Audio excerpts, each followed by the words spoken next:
Okay, so I'm going to share the desktop. This way you can see the virtual grocery store tour. All right, hello, ladies and gents. My name is Candace Jordan, also known as Killer Candace. For those of you who have taken my class, you know why. We work hard.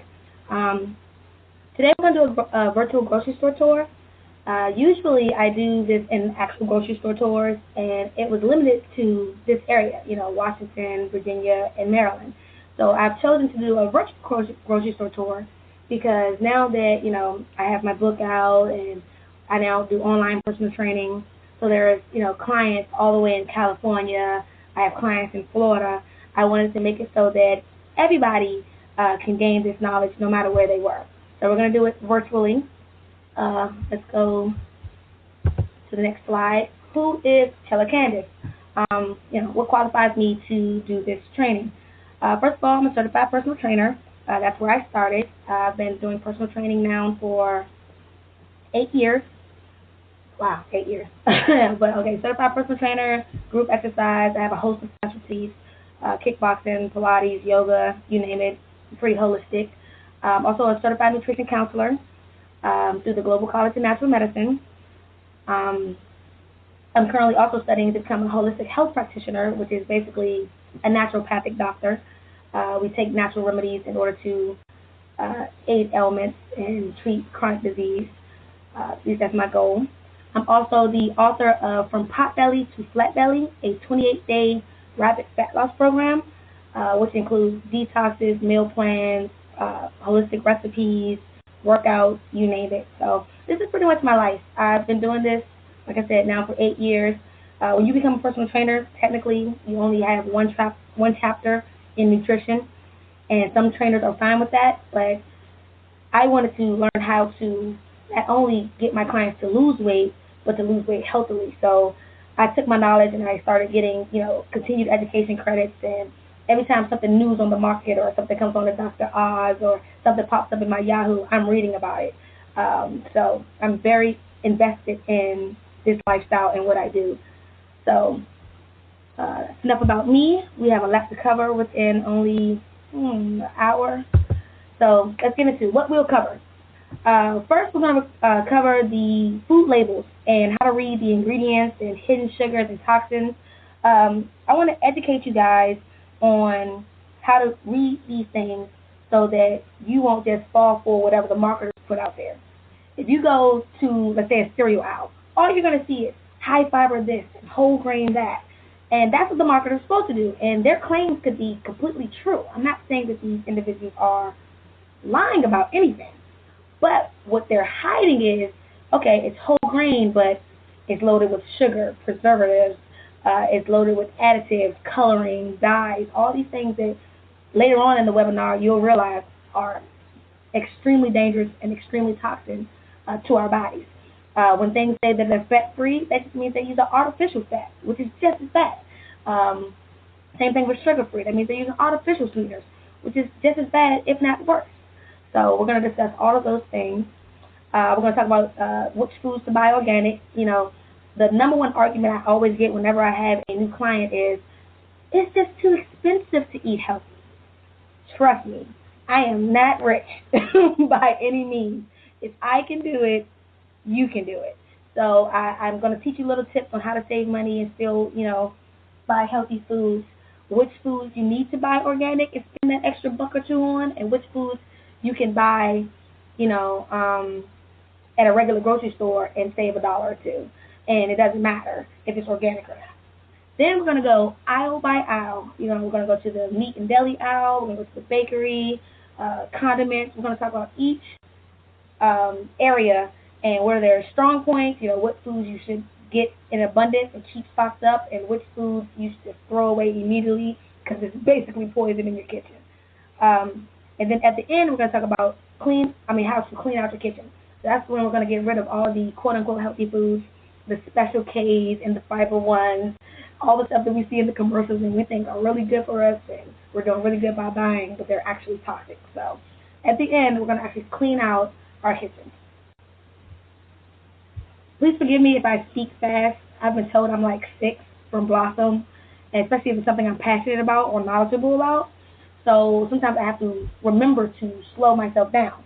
And usually, if I'm in a class or a seminar or a grocery store tour, I can kind of see by people's faces expression if they're actually following me. Here, I can't because it's just me and a computer. So the good news is you get to rewind anything if I start to speak too fast, but I apologize in advance if I do. All right. So first thing we're gonna cover is reading the nutrition facts, and this came from a sample on macaroni and cheese. I'm not sure which brand, but this stuff is horrible. First thing you want to do when looking at the nutrition facts is to look at the serving size. The reason why you want to look at the serving sizes is you see here it says 1 cup and it's 2 servings per container. Most people aren't going to eat just 1 cup of macaroni and cheese unless they're actually, diet savvy. If they're actually trying to lose weight, they might be the types to actually pay attention to their portion sizes. But most people who enjoy macaroni and cheese are going to load their plate up. So when you look at the calories and you look at the fat and the cholesterol and the sodium, you think this is the whole box. In actuality, where this says 250 calories, because there's 2 servings in this box, if you were to eat the entire box, you would have 500 calories. Our bodies cannot even digest more than 600 calories at a time properly. If you are to consume a meal of more than 600 calories, this goes for just about everybody, bodybuilders included, it's just nature. We can't produce enough insulin. We can't digest it. So a lot of stuff ends up getting stored as fat or in the wrong places. Okay? So you want to keep the calories low. So like I said, if you were to go home and gobble this entire box, you consume 500 calories of fat, where it says 12 grams of total fat. 500 calories. Where it says 12 grams of total fat, you've actually consumed 24. Where it says 30 milligrams of cholesterol, you've actually consumed 60. So forth and so on. So be very cautious of how many servings you're actually having. Let's take a bag of potato chips, for example. A bag of potato chips may say 100 calories. So you not paying attention to how many servings is in the container, you look at it, you see 100 calories, and you feel great about it. Next thing you know, you've eaten maybe 10 servings in this one bag of potato chips. That's 1,000 calories. And that actually has happened. I've actually seen potato chip bags where they say 100 calories per serving, and one serving maybe 20 chips. Who's eating 20 chips? So most people are going to go home, they're going to watch their shows, and they're going to eat the entire bag. So if they are to eat this entire bag of chips, they've consumed literally 1,000 calories. Okay? So just be very cautious of serving size. And that even goes for healthy foods. Like you'll hear me recommend nuts later on. Nuts are very fatty. So even though I recommend eating nuts, you still shouldn't eat a lot at one time. A handful of nuts is a good snack. A cup, that's great. But you don't want to demolish an entire bag of almonds. That's loaded with fat. So just be very cautious of your serving sizes. And the reason why we're talking about nutrition facts first, let me go back a little bit. The reason why we're talking about nutrition facts first is before you even go into the grocery store, you want to be knowledgeable. Like I said before, if you go out of aisle, all you'll see is high fiber, whole wheat, fat-free.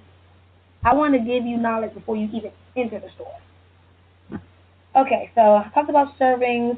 So let's go to number 2, check calories.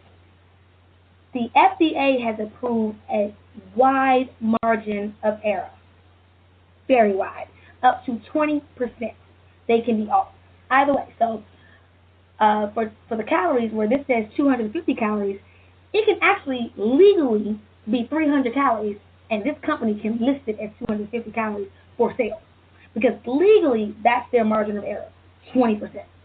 And then you also have to think about, with budget cuts and the economy being the way it is, how much is FDA really staying on these companies? So even though 20% is the legal margin of error, they could probably be even more. They've done tests, and they've seen that the nutrition facts are widely off. Widely. Like, you think you're consuming 250 calories, you could be consuming 350 calories, So you have to be very cautious of the nutrition facts. I'm not saying to ignore them. You can still use them as a guide, but just be cautious of the fact that they can be more than what they say they are. So even these little health food products, that's why I'm not a huge Weight Watcher fan and what's the other one? Nutrisystems, because all this prepackaged food, that they're condoning and putting their numbers on, they're off. So you think you're consuming one thing and you're actually consuming something else. So I'm not a big fan. Number 3, limit these nutrients. And this is pretty common sense. Fat, cholesterol, sodium, we've all heard that they're bad. Cholesterol, bad for your heart. Sodium also, raises your blood pressure, causes you to retain water, several things.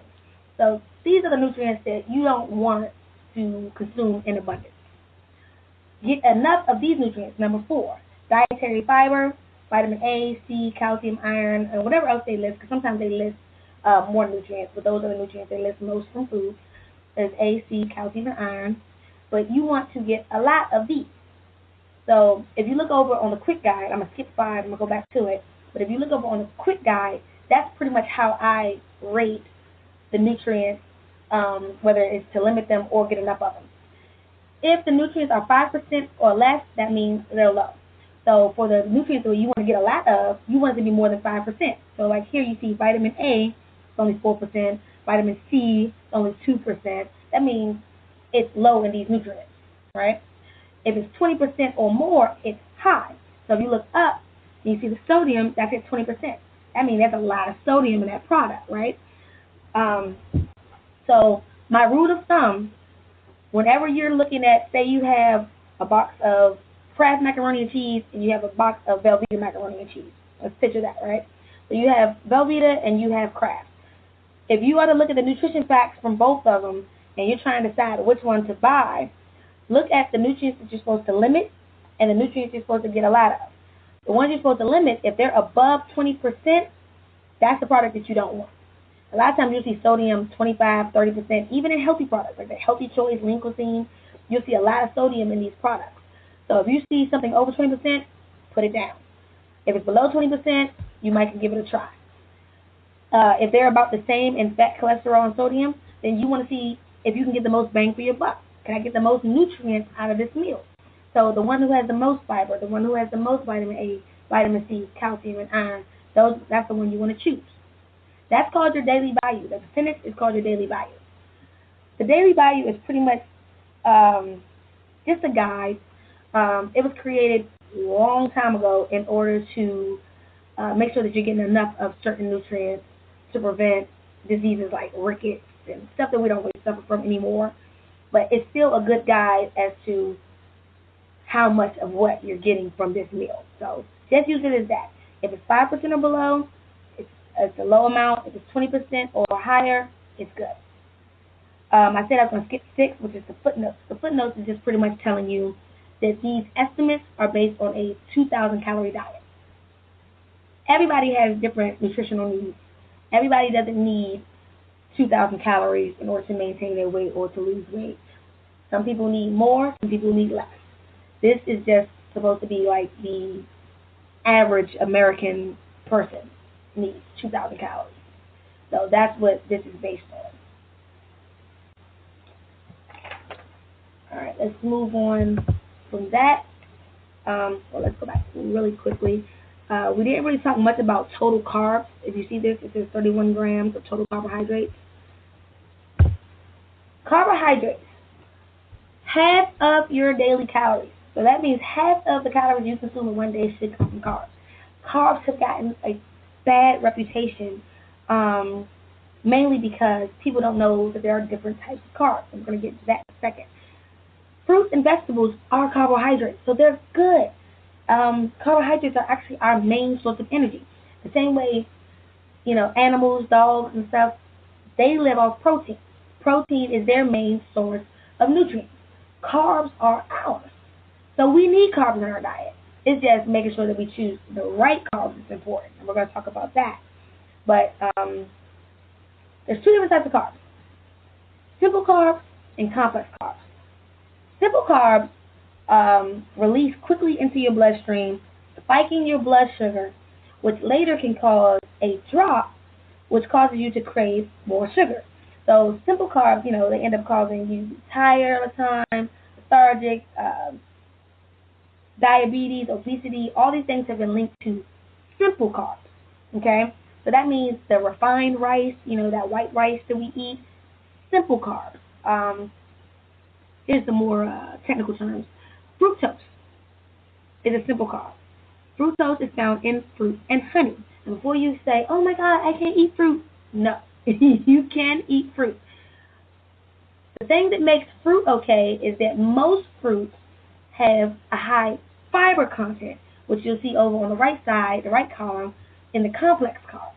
So we'll talk more about fiber later, but basically that fiber slows fructose down as far as digestion goes, so it doesn't spike your blood sugar as much. Different fruits do different things. There are some fruits that have less fiber and spike your blood sugar faster, like grapes and dates. A lot of diabetics need to stay away from. Then there's good fruits like apples, melons, and berries that contain a lot of fiber, and not only do they give you a boost of energy, but they also, balance you out. They slow the digestion down a little bit because of the high fiber content. So it balances out. So fructose is still good. Fruit is still good. So I'm not saying to avoid fruit. I'm just saying you need to pay attention to the glycemic load. And I'm not going to go too in depth about that, but if you have questions, just email me, especially for you guys who are diabetics and you may have been told to stay away from certain fruits. It's not that you need to stay away from grapes and stuff. It's just that you have to eat them with the melons and the berries. You have to combine them so that you're able to indulge without spiking your blood sugar. And like I said, email me or any questions that you have following this. We only have an hour, so I don't want to go too in depth because I could talk all day about it. But fruit is still good, but fructose, the actual sugar found in fruit and honey, is a simple carb, meaning that it releases quickly into the bloodstream and spikes your blood sugar. Lactose, which is a dairy sugar, that's the sugar found in milk. I know you've probably heard of lactose intolerance. That's because majority of humans, and I mean this, majority of humans cannot digest milk properly. I still don't understand why why dairy milk, like cow's milk, is such a huge staple in our diet. Because most humans cannot digest it very well at all. And specifically, if you're asthmatic or if you're prone to ear infections, stay away from milk by any means, okay? But lactose is a simple sugar, spikes your blood sugar. Maltose, which is found in alcohol, clearly you want to limit that. And sucrose, which is table sugar. That's what we think about when we think about carbs. We think about sugar. So that's that white sugar, sitting at the table that we add to our coffee, or I've seen people add it to their fruits and crazy stuff. That is dangerous. That simple sugar right there should only be consumed 25 grams or 6 tablespoons added per day. In today's market, that is nearly impossible. And I say this because it's in everything. They add sugar to everything. We have gotten such a sweet tooth in America that we add sugar to everything. One of my clients moved to South America, and she was like disgusted at the fruits and everything because she thought everything was bitter because they don't add a bunch of sugar to it. If you were to have a child right now and you started your child on a diet where they weren't consuming so much sugar, they wouldn't know what they were missing. Promise you. But the problem is when that stuff is introduced so early on in our lives, people are making cream of wheat and they're adding sugar. People are, adding sugar to the Kool-Aid and the tea starts tasting like syrup and all that crazy stuff. You get a sweet tooth. So then when you try to eat food without it, it's disgusting to you, right? So what we need to slowly but surely do is wean ourselves off of the sugar house. And it's addictive. So it actually is complicated to do so. So what I've started to do, in my personal life, one, I don't add sugar to anything. I don't add actual sugar. I don't even use sugar or keep sugar in my house. And I'll talk about, what I use, but that's on the right side, the healthy sugar alternative. Because, sugar spikes your blood sugar up so quickly that we can't produce enough insulin to balance it out. So then we end up crashing, and, it's an ongoing saga. So you want to stay away from sugar, 25 grams per day. When you look at your foods, let's go back to the macaroni and cheese. How much sugar was in that macaroni and cheese? Not too far. Oh, this is only 5 grams, so that wasn't horrible. But a lot of times, you'll see stuff that you didn't even think was sweet, ketchup, dressings for your salad, and they'll have 30-something grams of sugar. So be very cautious of that, because that's added sugar. Or, in juice, if it's not 100% juice, a lot of times, it'll be like vitamin water. Let's use that. You think you're doing good. Vitamin and water, awesome, right? You're supposed to have vitamins, you're supposed to have water. Little do you know that in order to make it taste good or make you want the vitamin water, they're adding a bunch of sugar. I had some orange vitamin water just the other day, and I think it was like 30-something grams of sugar in it. So what I ended up having to do was drink half of it. Well, I split it up and added more actual water into the bottle. So one bottle was half vitamin water and half actual regular water. To, it's almost like what you have to do with babies. You have to water down their juices because they can't handle so much. In actuality, we should be doing the same thing. I don't buy 100% apple juice because it's so much sugar in it. So what I do is I get the apple juice for Tops that already has 50% less juice. 50% less sugar in it. Water your sugar and stuff down, because we're only supposed to have 25 grams in one day. So even though these aren't simple sugars, I'm going to take this time just to talk about non-carb artificial sweeteners. The reason I'm talking about it now is because a lot of people say, okay, well, if sugar's bad for me, then I'm going to get this which says sugar-free. Do not. Anything that's artificial, and I'll talk about this several times throughout this webinar, anything that's artificial is not good. Anything. And I'm saying that for anything that you're going to put in your body. Anything artificial, whether it's flavoring, coloring, sweeteners, don't do it. And the reason being, it's man-made. It's a chemical. It's something that our bodies cannot properly digest. And what the FDA is doing, the stuff that they approve should be against the law, because it makes us the guinea pigs. So let's use aspartame, which is the first one I have on here. Aspartame was only tested for 6 months before being released into the market. So now you'll find aspartame in everything. You'll find aspartame in gum, aspartame in bread, aspartame in any drink you have, whether it's diet, regular, aspartame is everywhere, right? NutraSweet, Equal, put it in your coffee. Diabetics, they're actually telling you to use aspartame. It's horrible for you. Our bodies can't properly digest it, so, it's cancerous. It's been linked to specifically neurological diseases. What's hilarious to me, and I never knew this until like maybe a month ago, is how it was actually discovered. Aspartame, as well as I believe sucralose, were both discovered accidentally.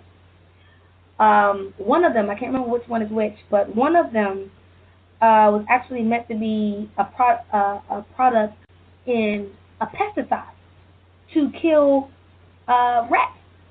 It was actually meant to kill rats.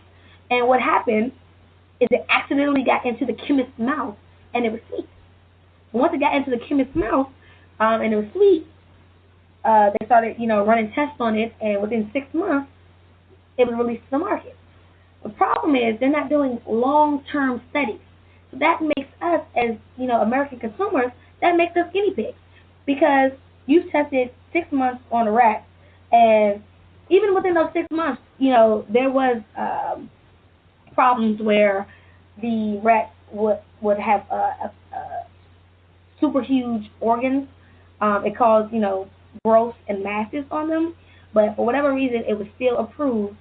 And now we're the guinea pigs. So now, years and years later, 30 years later, when they're starting to see this rise in obesity and this rise in cancer, now they're starting to say, oh, well, maybe it wasn't such a good idea. Maybe you should stay away from the diet products. Maybe you should stay away from aspartame. Seriously? Like 30 years later, how many people have to die before you come to this conclusion? I'll stop right here and let you know my opinion on anything artificial is don't do it.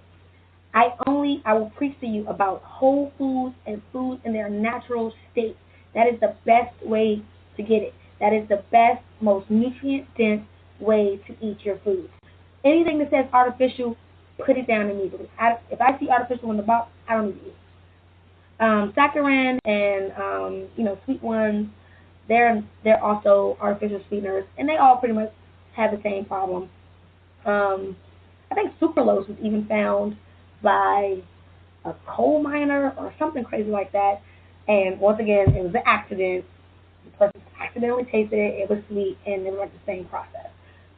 But all I'm going to say is stay away from these artificial sweeteners. Even if you're diabetic, you're listening to your doctor, and this is no offense to doctors. I am not a doctor hater at all. I love what they do, and I go to the doctor like anybody else. But doctors don't have to study nutrition. Same way personal trainers don't, doctors don't either. So don't get your nutrition advice from doctors. There are more integrative doctors nowadays, thank God, because they're starting to see the nutrition does play a huge factor in all of these diseases that are coming out. Chronic diseases and stuff like that. This is new. The cancers and stuff. This is new. These chronic ailments. Before, it was from nutrient deficiencies. Now it's chronic diseases, heart disease, cancer and stuff. And nutrition is playing the biggest role. Okay? So go to an integrative doctor or go to a nutritionist specifically because this is their specialty. Let your doctor recommend somebody to you, but don't listen to them and start drinking diet sodas if you're diabetic. It's not good for you. All right. So I digress. Sometimes I rant. I apologize in advance because, industry makes me angry. Okay. So complex carbs. Complex carbohydrates are the starches and the fibers. I spoke a little bit earlier about fiber found in fruit. But basically, once again, you're starting to hear all the good stuff about fiber. Think of fiber as a broom. Okay? Fiber pretty much sweet. Fiber isn't actually digested. Fiber comes in and it binds to all the gook, all the bad stuff, all the undigested matter in your colon, and it cleanses. It sweeps the colon. It cleans your digestive system. Okay? That's what fiber does. And so you want foods that are high in fiber because that will keep your colon clean. And for those of you who have read my book or who plan to read my book, I speak in depth about all of the diseases that have been linked to an unclean colon. You'd be amazed. Things that you don't even think about are related to digestion. Even hypertension, chronic fatigue, depression, prostate problems, halitosis, hemorrhoids. 90% of every disease and discomfort can be linked back to an unhealthy colon. So you want to consume at least 25 grams of fiber per day, and I think it's 30 grams of fiber for men. That's at least. You can't consume more. I'm not saying to limit yourself. I'm saying you want to limit yourself to 25 grams of sugar, but you want to get at least 25 grams a day of fiber. And that's not hard if you're eating a diet high in fruits and vegetables. That's not difficult at all. They have all these products you're supposed to be adding fiber to your water and stuff. You can do that, but if you're eating the way you're supposed to be eating with fruits and veggies, it's not even necessary. Starch is also a complex carbohydrate. Complex carbs are slower to digest. They balance out. They give you sustained energy versus simple sugars that give you that quick boost. Remember we talk about that quick spike in your blood sugar that gives you that energy. Complex carbs balance you out. So fiber and starch. So that's how whole grains got a good reputation because they balance you out. So it takes you a while to digest them, and it gives you energy for hours instead of causing you to crash later. But and I'll talk more about it in depth later. We actually have a whole segment about greens. Even whole grains, even the healthy grains, even the complex grains, you still should eat in moderation. I've limited myself to 1 grain per day, and it's done wonders for me. And eventually, I want to wean myself to, just making grains a cheat meal. And I talk about that in my book. Cheat meal in order to balance out your hormones. And it's good if you're dieting, to make sure that you cheat at least once a week. I want to limit whole grains eventually to just my cheat meal. And just like the rest of you, I am not unrealistic trainer. I'm not somebody following this crazy diet where I don't eat anything bad and I'm drinking protein shakes all day, and that's not me at all. I grew up a burger and fry girl, and just over these last 8 years, I've slowly but surely transformed my lifestyle. And one thing that I've always struggled with is starch because, that's what I grew up with: spaghetti and cornbread and sandwiches and, like I said, burgers, So starch was a big part of my lifestyle. And even when I was starting to eat healthy, I slowly but surely had to wean myself off of starch. So now, finally, I'm down to 1 grain a day. And eventually, you want to do that too. But if you're going to choose any grain, you always want to choose whole grain. That means you don't want to choose any white bread, any white spaghetti, any white fettuccine, any pastas. That's all refined, which we'll also talk about later. Always choose whole grain and still eat it in moderation. Now, even though this isn't technically a carb, I'm going to take this moment to talk about non-carb sugar substitutes. And this is what I'm saying that I now consume. Stevia, it's an herb and it's sweet. And xylitol, it's a vegetable sugar. Now, stevia, I'm going to warn you, like I said, I believe in keeping it real with my clients. Stevia is, I think, 30 times sweeter than sugar. So stevia is sweet to the point where it can be bitter if you try to use it the same way you use sugar. For example, say you're in your morning coffee, you're the type to add 4 packs of sugar. You will not need 4 packs of stevia. If I think the brands they have out there is Truvia. You also get little drops and stuff, which I also have on my website, shoptotalwellness.com. Yes, I'm plugging it. But stevia, you only need a drop or 2 in your coffee, and your coffee will be good. The problem is, because I get a lot of clients, I tried stevia and I don't like it. The reason why you didn't like it is because you try to use it like you use sugar. You cannot. So if you use 4 packets of sugar in the morning, you're only going to probably need a half a packet of stevia. Because, like I said, stevia is 30 times sweeter than sugar. And if you put too much, it can give you like a bitter taste or even an acid taste. So you just want to try a little bit at a time until you get it right. It's something new. Give it time. Xylitol is a vegetable sugar. I first got introduced to xylitol. I think I'm pronouncing that right, but I first got introduced to it because I was looking at all my gums, and I love gum. I chew gum all the time, and I didn't realize that even the gums that aren't sugar free, like the Ventine Ice and stuff, even the ones that aren't sugar free, still have aspartame in them. So I was like, oh my God, I wonder how much aspartame I'm actually taking in, considering I'm chewing all day. So I started going to the vitamin store and getting different chewing gum with xylitol in it. So that's when I first got introduced. And then I realized why it was in xylitol. I looked it up, and xylitol is actually really good for your teeth. You'll actually find them in like some dentist's office. And xylitol, unlike stevia, you can use pretty much the same way as sugar. If you actually get it, it's white and everything. It kind of looks like sugar. And you can get big bags of xylitol now. For a long time you couldn't. If you go to health food stores, or once again, shoptotalwellness.com, or you can get a vegetable sugar.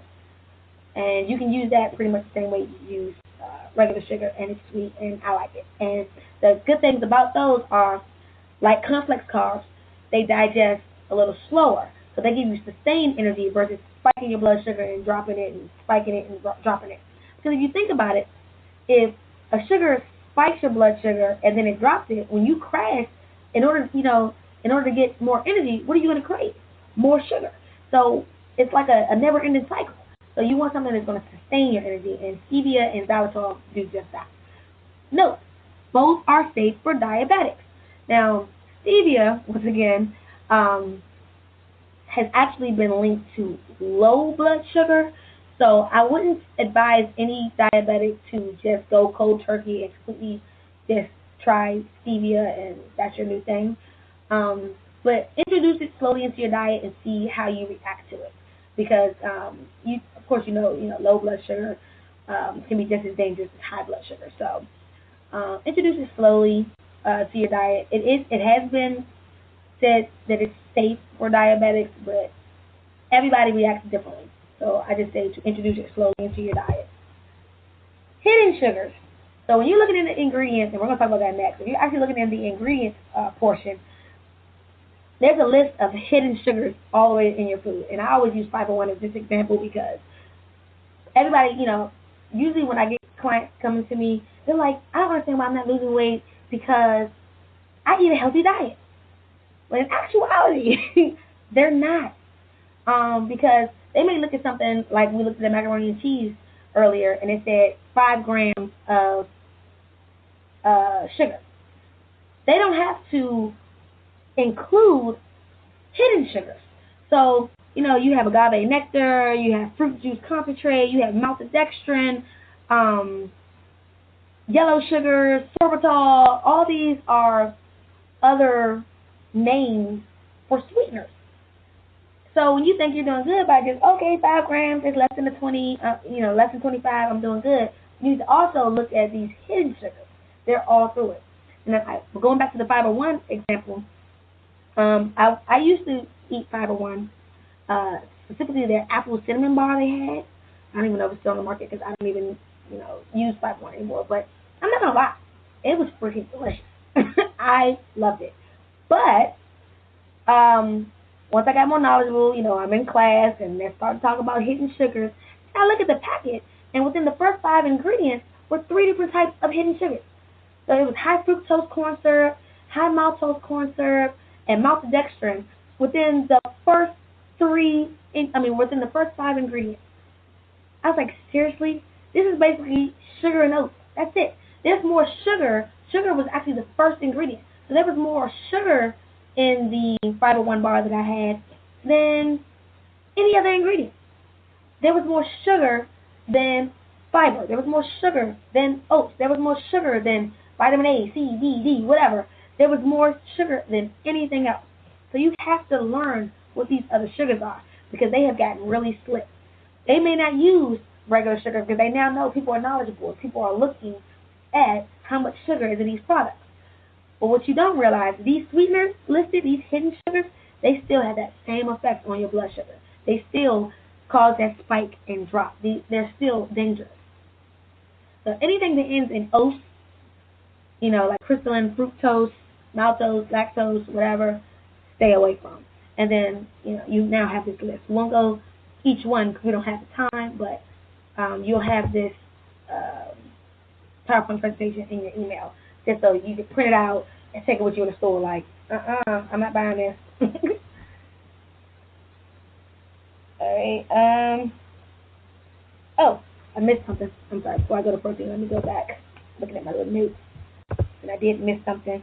Going back to the non-carb artificial sweeteners. I'm sorry. Going back, yes, artificial sweeteners. I told you they found accidentally and they cause cancer and obesity. What I did not mention is they make you fat. And I'm sure most of you guys have joined this because you are concerned about that. So let me hit you where it hurts. Artificial sweeteners make you fat for this reason and this reason alone. I'm not even going to talk about the roller coaster of blood sugar again. The reason why it makes you fat is because it's basically looked at in your body as a foreign invader. It's not real. It's not something that your body knows how to take in and utilize and eliminate. So whatever's left in our system, we have to protect ourselves. Our bodies are taught, well, not are taught, are naturally enabled to defend ourselves against foreign invaders. Aspartame, sucralose, that stuff is looked at as foreign invaders. And one of the ways that we kind of buffer our systems from these foreign invaders is fat. Fat actually does have a purpose in the body. It's not just to make you look bad in swimsuits. Fat actually buffers from toxins. So the more toxins we have in our body, the better we are. It's actually to protect us. Okay? So when we're super fat, that's usually because we're buffering these foreign invaders. So stay away from the artificial sweeteners. If for no other reason, if I didn't convince you any other way, it's because it makes you fat. And that's one of the reasons why they have so low calories. Like, oh, it's 0 calories. I don't understand how it can make us fat. It's 0 calories because we can't digest it. You can't have calories from something you can't digest. So that's another reason just to stay away from artificial sweeteners.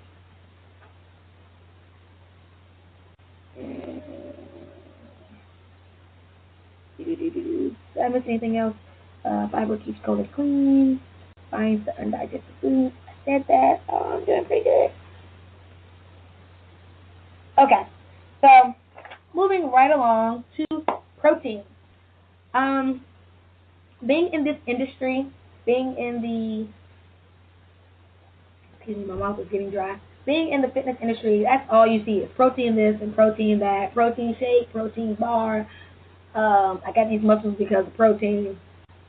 Truth is, the American diet is actually 3 to 5 times more. We consume 3 to 5 times more protein than we need.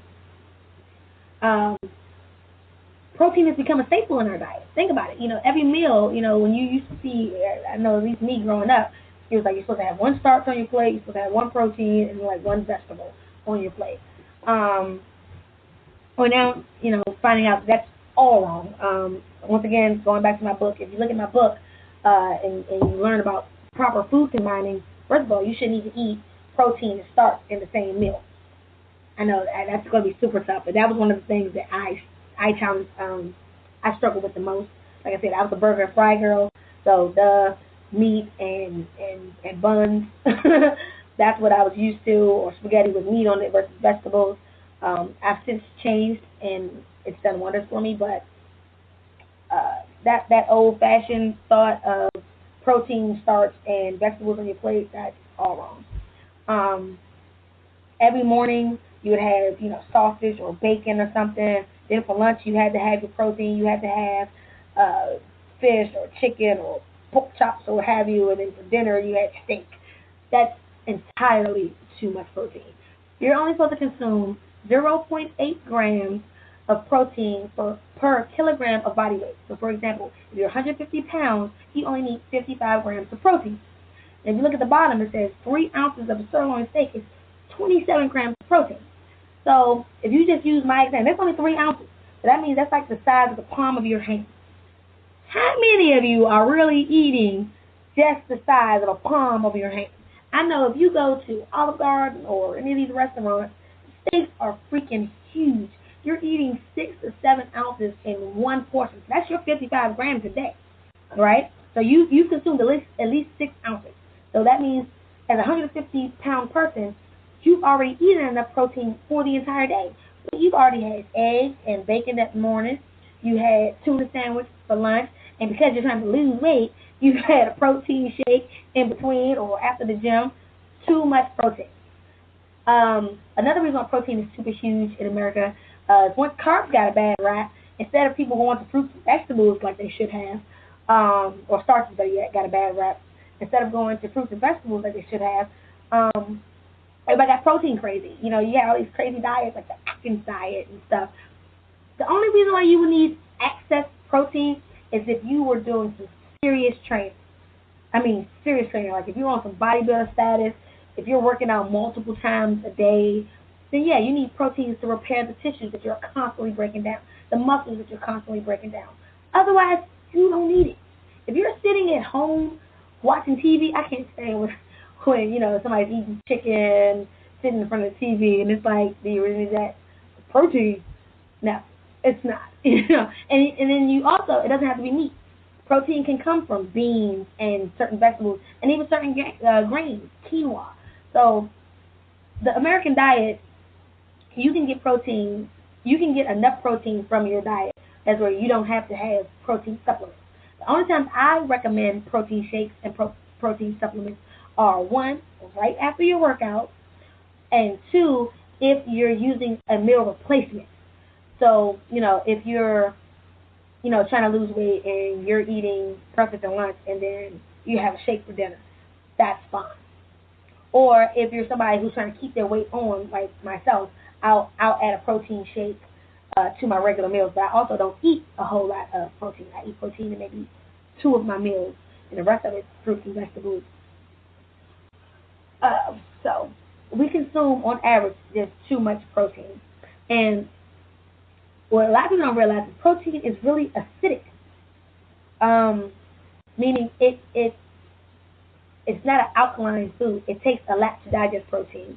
It can take, anywhere between 3 and 4 hours to digest that sirloin that we're talking about. That whole rule of don't eat after 7. I don't know if you remember that old school rule, don't eat after 7. Was now they're saying, make sure you don't eat within 3 to 4 hours before you sleep. The reason why they're saying that is because if you eat meat, or this meat, or anything heavy in protein, it takes longer to digest. Excuse me. They did a study of once again, areas where people are consuming large amounts of protein, and believe it or not, those areas, different countries, had the highest rate of osteoporosis. I thought protein is supposed to be good for your bones, right? No, it's actually bad because, as I'm saying, it's acidic, and it takes a lot of calcium in order to digest it. So basically, when we eat high protein diets, specifically women, when we eat high protein diets, we are stripping the calcium from our bones in order to digest so much protein. Right? Scary, right? So yeah, I know you're probably thinking now, like, oh my God, I had like 2 bars yesterday. I had a slim fast. It's dangerous. It's really stressful on the kidneys. Like I said, it's very hard to digest, and it may put you at risk for heart disease. So don't go overboard with protein. Protein is still good for you. I'm not saying that it's not. It still does have its benefits. It still aids in muscle and tissue repair, and it's necessary for our existence, period. Protein is important. But make sure that you stay within your meat. Like I said, 0.8 grams of protein per kilogram of body weight, unless you're doing some serious training. All right. Next, ingredients. So we've already looked at the top of the box. That's the nutrition facts, and then at the bottom they have the ingredients listed. I use the 501 bar, even though this isn't the bar that I was talking about. This, like I was talking about the apple cinnamon bar, but I found this one online, and it's this is bad. So, first thing to know about ingredients is they are listed in order of weight, and that's what I meant by sugar being in the first 5. Oh my God, that means more sugar than anything else, right? So, the first ingredient here is sugar. The third ingredient is polydextrose. Remember I told you about oats. If you see oats, lactose, dextrose, that means it's another sugar, right? Modified cornstarch. Cornstarch and modified cornstarch, they're both sweeteners. They're both carbs. Remember we were talking about the complex carbs and stuff. They're both carbs. So within the first 5 ingredients, you have like 5 different ingredients. No, it's not 1, 2, 3. Yeah, you got, once again, 3 different carbs in the first 5 ingredients. So typically my rule of thumb is whenever I'm buying a packaged food, one, if I don't know what it is, I don't buy it.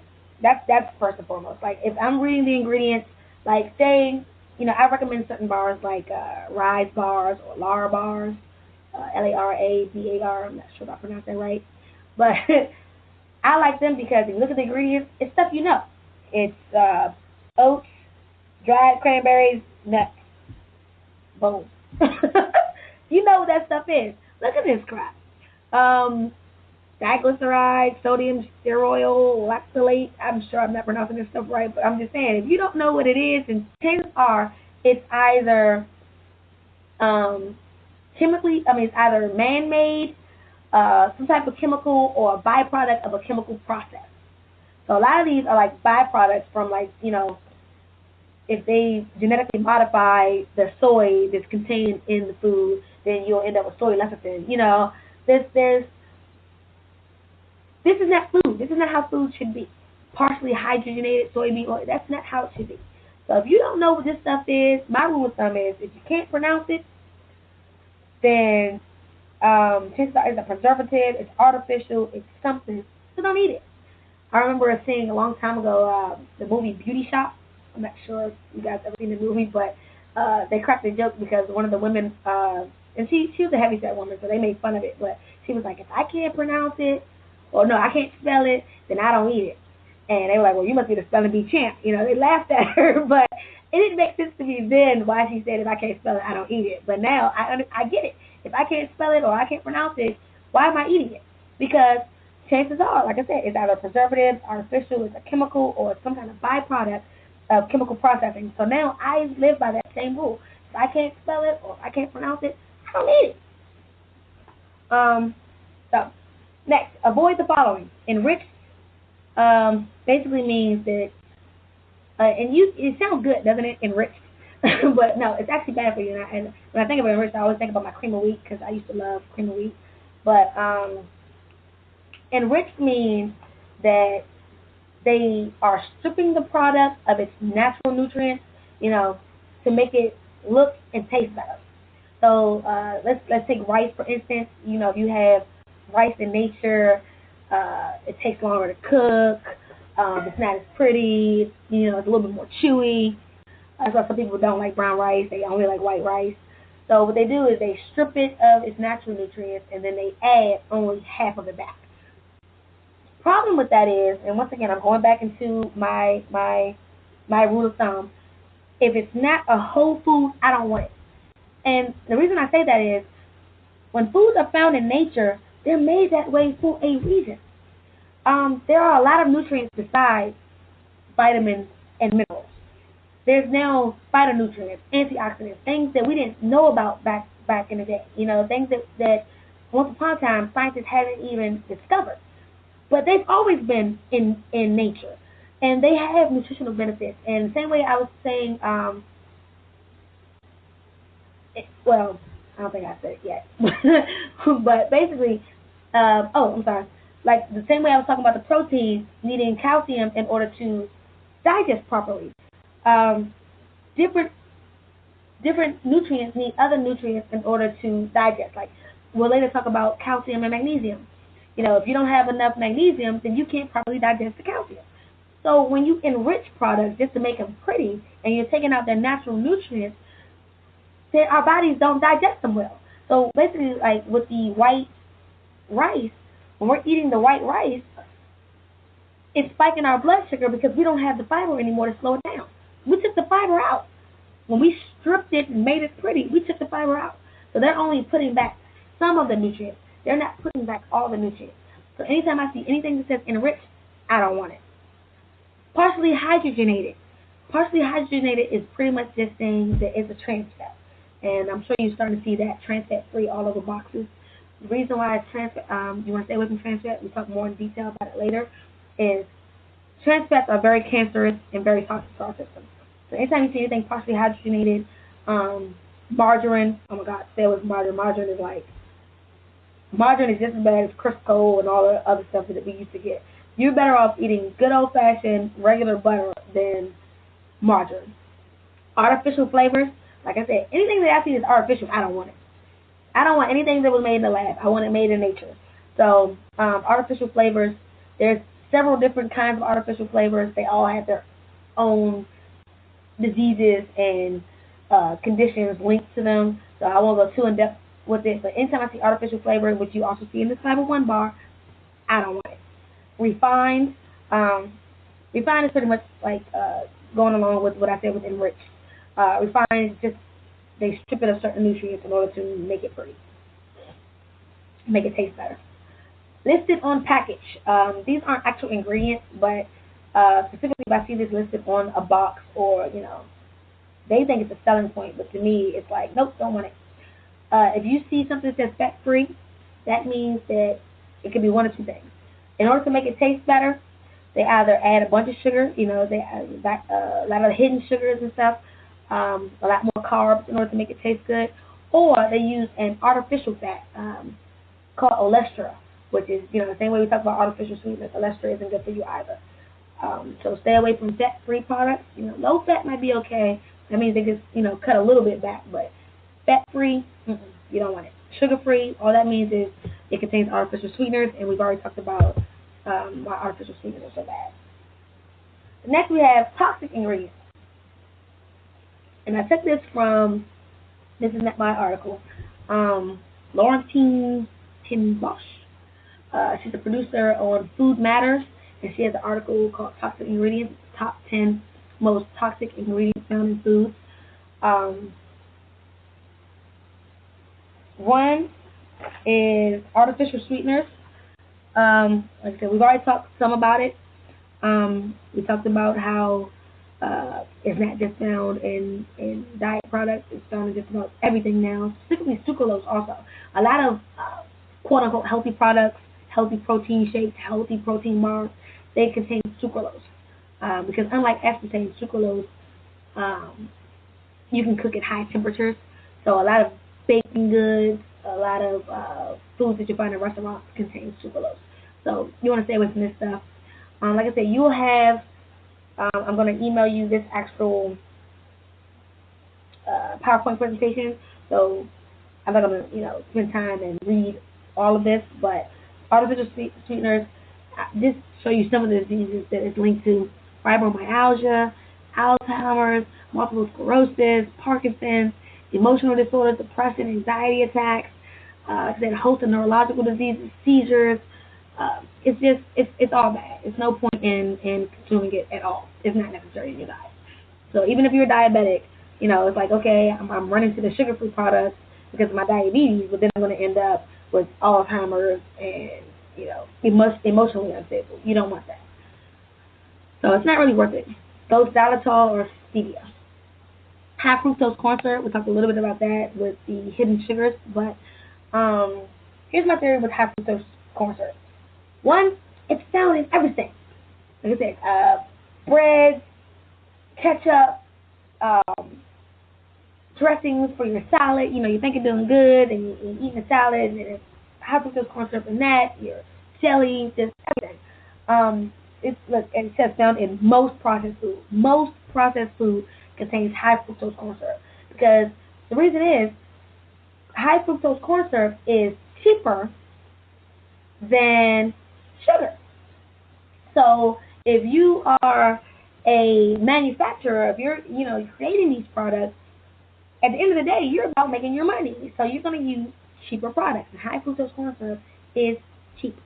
Now, there's a lot of debate going on about, if it's all natural or if it's artificial sweetener. Like, of course, the corn companies will tell you that it's all natural, and the FDA has actually approved it for being a natural product because it's made from corn. Crazy, right? But because it's made from corn, they're still considering it all natural product. So when you're looking at these products in the grocery store and you see all natural on the label, just know it still can contain some artificial crap. Now, even if we were to go along with what they're saying and it's all natural and it's made from corn, so what's the big problem? Their commercials are saying it's just like sugar. It's no different. So why is it a bad guy? Sugar isn't good for you. So if your only defense is we're just like sugar, that means that I still need to stay away from you. If I'm limiting my sugar intake to 25 grams a day, I'm going to limit my high fructose corn syrup grains to nothing. That's just it. And then you see it's found in canned vegetables too. So you think you're doing good, and you're getting in the carrots, or even the fruits. I see a lot of that. Especially fruits, like a heavy syrup. That's like high fructose corn syrup. Stay away from that stuff. So limit your sugar intake and cut your high fructose corn syrup. Period. MSG. MSG is an amino acid used as a flavor enhancer. You'll find it in soups and salads and chips and whatnot. And the problem with MSG is, there's several side effects: depression, disorientation, eye damage, fatigue, headaches, obesity. But more specifically, what our issue is.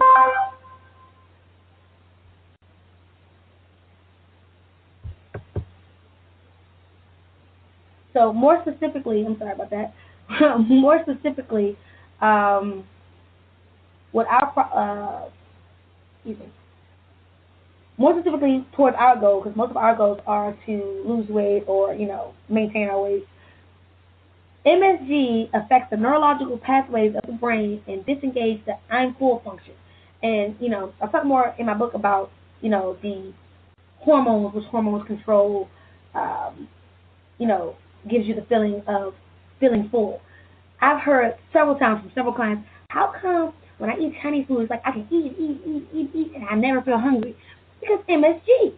The high MSG content actually messes with you so you don't feel like you're full. Crazy, right? So you eat, and you never realize that you're full, and that leads to weight gain. So nowadays I'll see, and I live in DC, so every day I come home to a carryout menu. But now a lot of the Chinese restaurants are specifically saying, no MSG. So in this case, you just want to stay away from MSG and chips and everything else. Trans fats. Let's talk more about trans fats. Like I said, when you see the term partially hydrogenated, that's trans fats, and then you see in the bottle found in margarines, chips, crackers, baked foods, fast foods, specifically French fries. And oh my God, French fries are my thing. I've done so good.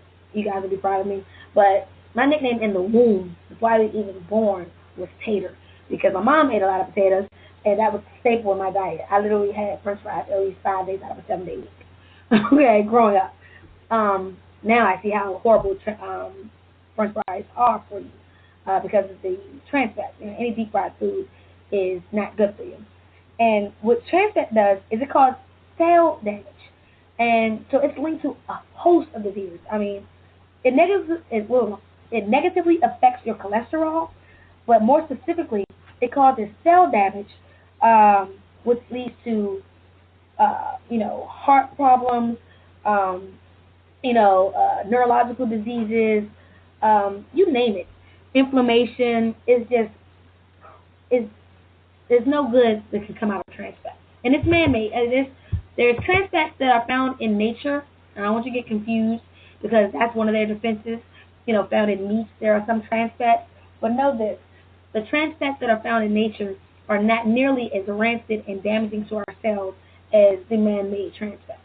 Okay, so anything that you eat, make sure that it's trans fat free. And also, you want to know that the FDA has once again approved the margin of error, so foods that claim that they're trans fat free can actually have 0.05 grams of trans fat per serving. So once again, when you got potato chips and you have 10 servings and they're saying it's trans fat free, by the time you finish that entire bag, you've probably consumed at least 5 grams of trans fat. So know your math and and be cautious of your serving sizes, and know that trans fat free does not really mean free. That means they can contain up to 0.5 grams per serving. All right. The next one is dyes. Once again, it's just another American process to make things pretty. My same client who went to South America and was like, why, is the food bitter? Because they didn't have a whole bunch of added sugars. Also was like, everything's ugly. The fruits and vegetables are ugly in other countries. And that's because they don't make it pretty. Yes, we actually dye fruit. Crazy, right? Um, there is no um, benefit to food dyes. No benefit at all. I won't go into blue, red, yellow, and green, and purple, and which one is bad and which one is good. The point is, they've been linked to what's it called, behavioral problems, cancer, and they serve no purpose. If there's no nutritional value, then it has no purpose in my food. So stay away from candy, cereal, anything that has artificial coloring. Sodium sulfite, um, found in wine and dried fruit. 1 in 100 people have allergies to sodium sulfite, especially if you're asthmatic. So, the sodium sulfite is just pretty much like it can actually be deadly. It can actually cause your heart to stop. It's a severe allergy, and if it's 1 in 100 people that have it, would you really want to take the chance? So I just pretty much stay away from anything containing sodium sulfite. Sodium nitrate and nitrite is gaining popularity. Thank God. Um, they're pretty much just coloring preservatives, flavorings that's found in processed meat. They're very cancerous, and they were once they tried to ban it back in the 70s, but for whatever reason it wasn't banned. Excuse me. But because it makes the food look good. A lot of people don't like the way the food looks in its natural state. So nowadays, you'll actually be able to find brands like the one that I attached in the picture, all natural, uncured, all beef hot dogs with no nitrates and nitrates. That's it, nitrates and nitrites. There you go. Added. Even Ballpark is coming around, and they have a version of their hot dogs with no nitrates and nitrates. They don't last as long on the market. And if you're thinking about it, if you're a big manufacturer, you're about money, so you want something that's going to last on the shelf for a while versus something that people are going to have to throw away and you lose money. So that's why they add all that crap. But it's not healthy for you. It's very cancerous, very dangerous. So stay away from nitrites. BHA, another cancer-causing preservative. Matter of fact, that's pretty much what the rest of this is. The sulfur dioxide and potassium bromide, they're all coloring and additives in order to give more flavor to your food. Just go with the products that say no added preservatives because all of them, come with their own diseases and it's pretty dangerous. So, okay, let's talk about some quick money saving tips. So we have our knowledge. We know what ingredients we don't want. We've done the nutrition facts. Now let's save some money, right? Because eating organic and stuff can get expensive. First thing you want to do is get the sales paper, whether you want to go to the actual store and get the sales paper there, or if you have it at your house, you get the paper delivered to you. That's even better because then you can plan your meals around what's on sale. And if you go to the big chain stores like Giant and Safeway and Whole Foods and whatnot, a lot of them have their own organic brands now. Like Safeway has O Organics and Giant has Nature's Promise. And I promise you that their brands are always on sale. Like I said, I'm on a budget myself, so I'm with you guys. So you get to plan your meals ahead of time based on what's in the sales paper. And then you want to buy those sale items in bulk, right? So, of course you don't want to buy something in bulk that you're not going to be able to actually use, something that's going to expire within a week. You don't want to buy those in bulk. But as far as like your dry packaged foods, your pastas or whatever, buy that stuff in bulk, and then you can plan your meals around what you have. So that's, budget savvy. It takes a little planning, but it's going to be so worth it on your pocket. Do not shop hungry. I'm not a sweet person, so the bakery doesn't really bother me. But if I go to the grocery store and I'm hungry, and it's around 1 o'clock in the afternoon, and they got that hot bar going, and I'm smelling that good old chicken and them greens, yeah, it's kind of hard to walk away from. So do not shop hungry because then everything will look good. I know you've heard it before, but everything will look good, and then cookie aisle and stuff gets a lot harder to ignore. Shop your local farmers market. The reason why I say this is a money saving tip is because if you were to buy something organic from a local farmer, it is a lot cheaper than buying something organic from a chain store who runs the possibility of losing money from these um, items. For instance, I think I spent maybe almost $10 the other day on some grapes in Giant. I actually didn't. My assistant, I sent her to the store, and she bought the grapes at like $10. I'm like, and these weren't even organic. And she bought these grapes to the house because I said I was going to move for some grapes. If I had got that from the farmer's market, I would have spent, $7 for the same amount that I consumed, and it was in pesticide free. So shop your local farmer's market. It's a lot cheaper. for the healthy products because they are all either organic or close to organic, and they're a lot more nutrient dense because you don't lose a lot of nutrients in transport. So going to the local farmers market, you get healthier foods at the same price or less than going to the big chain stores. So, some foods I'll buy at the farmers market and some foods I don't mind going to the grocery store. Okay, so first aisle, like I said, we're going to go aisle by aisle,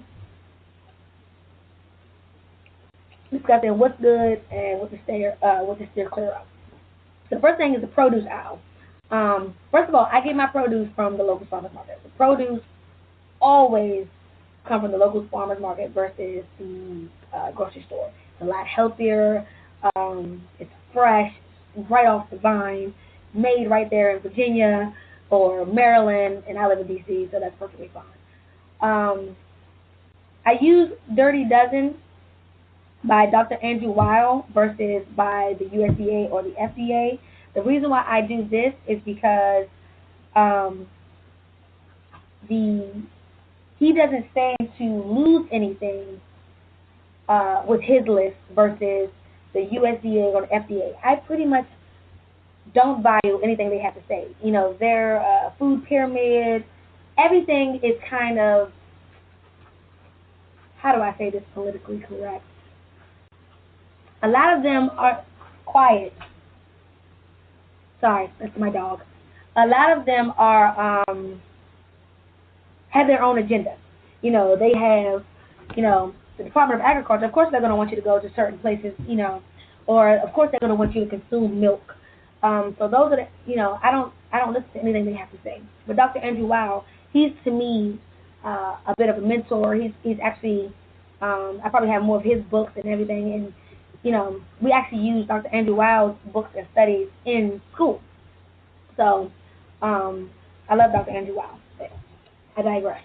The Dirty Dozen list is pretty much a list of the 12 most pesticide contaminated produce that you can buy. That means even after washing them, even after peeling them, these are the fruits and vegetables that are the most contaminated. So by all means, you should buy them organic and spend that extra buck on these specific 12 items. Apples, celery, bell peppers, cucumbers, blueberries, blah, blah, blah. You have the list. But those items you want to spend that extra buck and buy organic. Now the Clean 15 is the exact opposite. This is 15 items that it really doesn't matter which way you go. So these 15 foods have the lowest pesticide load after being washed and peeled, and it really doesn't make much of a difference if you buy organic or not. So if you are like myself and you want to save a buck and you don't want to spend that extra dollar or two to buy the organic option, these specific fruits and vegetables you can buy just about anywhere. There's onions, sweet corn, pineapples, watermelon, mushrooms. So those are the items that you can buy non-organic. Second thing you want to pay attention to when buying produce is to eat fruits and veggies in season. The reason why you want to eat fruits and veggies in season is because that's when they're most nutritionally dense. Think about it. When things are not in season, like I said, I live in D.C., so when things are not in season in D.C., say it's oranges and it's that wrong time of year, we have to transport, these fruits from California and Florida in order to have them in our grocery stores. The problem is the actual act of transporting the fruit, every day that it's off the vine, it loses some nutrients. Every day that it's frozen or unfrozen or thawed, unthawed, it loses nutrients. So by the time we get them, they're not nearly as nutritionally dense as when they're in season and you get them locally. They actually ran a test on an orange, and it had been, transported. I'm not gonna lie to you, I don't remember exactly where it was transported from, but it was transported, and by the time it got to the location and they tested it for vitamin C. Now think about an orange. That's what we know citrus fruits for, vitamin C, the high vitamin C content. This orange contains no vitamin C. Crazy, right? So you want to stay away from vegetables, fruits and vegetables that are not in season. Now, I'm not saying that if you have this new recipe that calls for, onions and peppers, and onions and peppers aren't in season, so you're not going to make it. No. I'm not saying that, go crazy with it. What I'm saying is just, as far as your fruits go and vegetables that you eat on their own, stuff that you may snack on, you want to specifically go in season. And if you are planning your meals around foods that are in season, that's all the better. But, try to stay as close to season as possible for the nutrients. Let's go to the meat and deli aisle. When you're in the meat and deli aisle, first of all, you want to pick grass-fed meats. And they'll usually be on the label, it'll say grass-fed. The reason being is that's what cows eat, right? That's what most of those animals eat.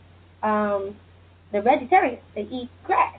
And that makes them strong and lean and healthy. So they're not fatty and nasty like a lot of the junk that we consume. So you want to choose the grass-fed meats because a lot of them are fed corn-based diets, which we'll talk later about is dangerous, just grain-based diets that aren't natural for them. And what the big industries are doing is they're trying to fatten up the cows. They want to fatten them up so they can make more steaks and make more money. But in actuality, that is bad for us, the consumer. So we want grass-fed animals, not grain-fed fatty cows.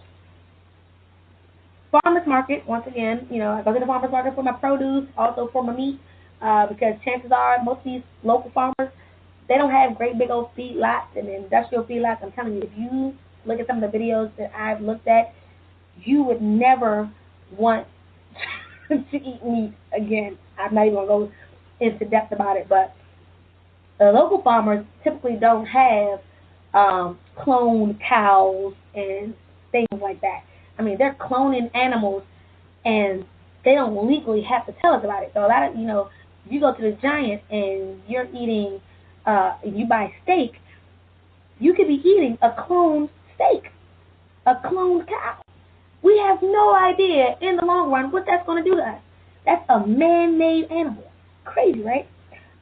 So you want to eat local meat, grass-fed. I've even seen actual video footage of them adding cement dust. Yeah, cement, like for the ground, cement. Cement dust on top of their feed in order to make them heavier for sale. And think about it, you are what you eat. So if this animal was fed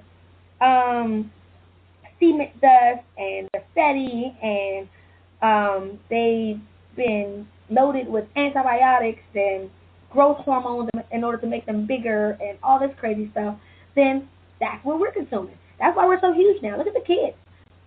Our kids are big. Look at the babies. The babies are coming out 10 to 15 pounds. It's crazy.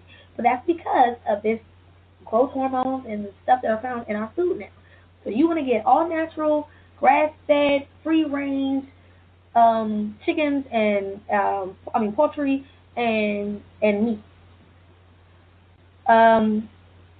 And we always talk about nitrates and nitrate, but more specifically with deli foods, when you get the sandwich meat and stuff, get the kind that has no nitrates and nitrates.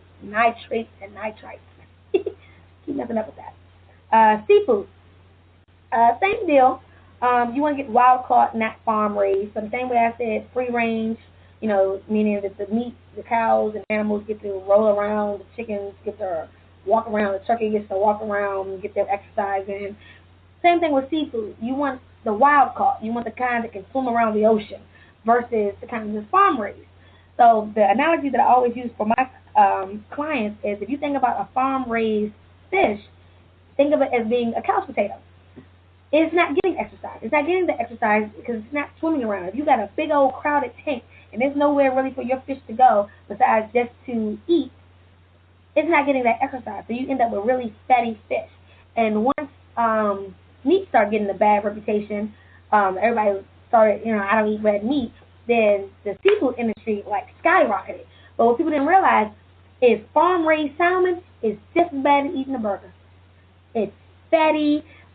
It's loaded with antibiotics. The same crap that I was saying that the cows and the poultry, um, the same problems that you have with the cows and poultry, you can have with seafood as well. Another thing you want to pay attention to with seafood is to limit your mercury intake. You know, the ocean is polluted, and when you have big fish like tuna, just think of it as the food chain. You know, the big fish eats the medium fish eats the little fish eats the, can't even think about having a brain fart, but the stuff at the bottom of the ocean. But by the end of that, you know, you contain a lot. You've ingested a lot of mercury. So the big fish like tuna, they have a higher mercury content because they've eaten a little fish that had, I mean, a medium fish who had some mercury. The mercury had the medium fish ate a what's it called? Smaller fish. Smaller fish had a certain amount of mercury. Had ingested a certain amount of mercury, and then the smaller fish ate off the ocean bed and consumed mercury there. So say all that to say, the big fish, you know, tuna is good for you, but I noticed that a lot of people, especially the ones who are quote unquote health conscious, they are consuming an abundance of tuna. One of my clients, he was bodybuilding, he was trying to eat tuna every day. That's very dangerous because of the high mercury content. So, you know, limit to maybe like once a week. Be cautious of the big fish. All right, now we're in the dairy aisle. I am not a fan of dairy at all. I think I've expressed that a little bit earlier, but I want to talk a little bit more about it. Eggs technically are not dairy, but they're found in the dairy aisle, so I put them here. If you're going to eat any eggs, try to do the brown free-range eggs, so that means they came from good, healthy chickens. The whole, you know, I have to eat egg whites and not the fat in the yolk. That's not necessary. You don't want to, more specifically, eat the cartoned egg whites. Those are horrible for you. Artificial. You don't want it. So you'd be better off actually getting just regular free-range brown eggs and enjoying the yolk, enjoying the fat in it. Because saturated fat actually has a bad reputation. I'm not going to talk too much about it, but it's not saturated fat that actually makes you fat, and it's not saturated fat that actually clogs your arteries. It's a combination of things. So if you're eating a good, healthy diet and you're choosing the right foods, brown eggs are not a problem. Stay away from cow's milk. Cow's milk are made from cows. It's poorly digested by humans. I talked about that earlier when I talked about the lactose. Cow's milk is made for cows. I think, in fact, we're the only animal that actually eats another animal's milk. In fact, milk, period, from an animal isn't necessary, is not a necessary staple in our diet. We grew up thinking it because of all these got milk commercials and because of the milk industry, but in actuality, milk should not be a staple in our diet.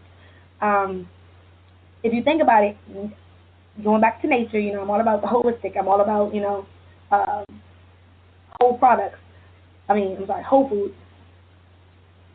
As a baby, you want your mother's milk, and then you're weaned off. Same thing for calves and cows. They're weaned off. For some reason, you know, we tasted the milk and thought it was good and kept going with it. We tasted cow's milk, it was good, and we kept going with it. But in actuality, milk is not a staple, and milk should not be a staple in our diet. So if you're going to choose milk, if you are a milk lover, go almond milk. Almond milk is the best milk I can think of as far as the processing and the nutrients. I'm not a fan of soy milk. I'll talk about why I'm not a soy fan later on. And then rice milk, just because it's from rice, which is a grain.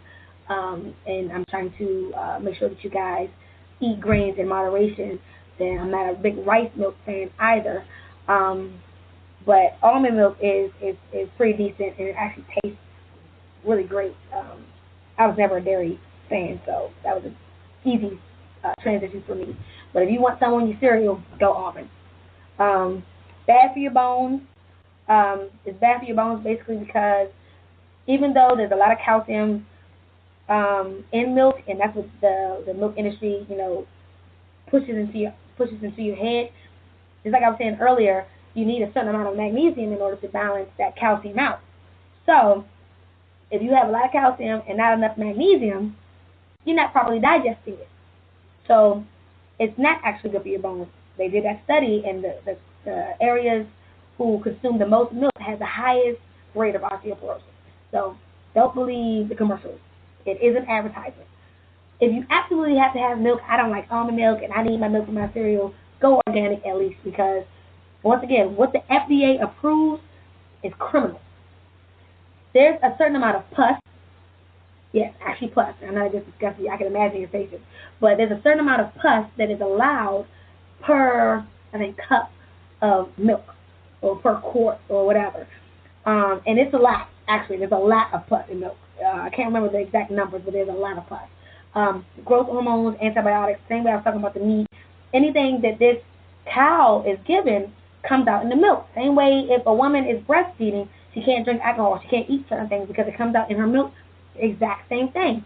So if this cow is giving growth hormones to be big, if it's giving antibiotics because it's sick, which most of them are, and I'll talk about that in just 1 second, that comes out in our food. So one of the reasons why, our digestive systems are all off whack is because if we're consuming a diet high in dairy products, we're consuming antibiotics, which if we're consuming too much antibiotics, it's making us resistant, right? So we're killing not only the bad bacteria, we're killing the good bacteria that's in our stomach.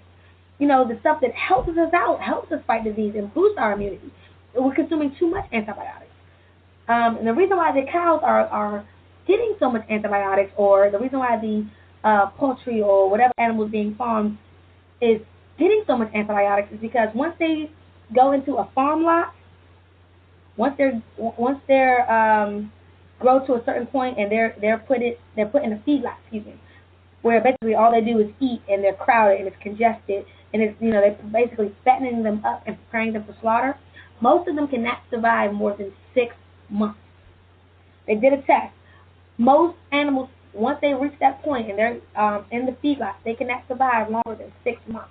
So what they do is they fatten them up, they feed them, and they give them antibiotics. So you're basically eating sick meat, sick animal, and they kill them at least within 5 months of being on the feedlot.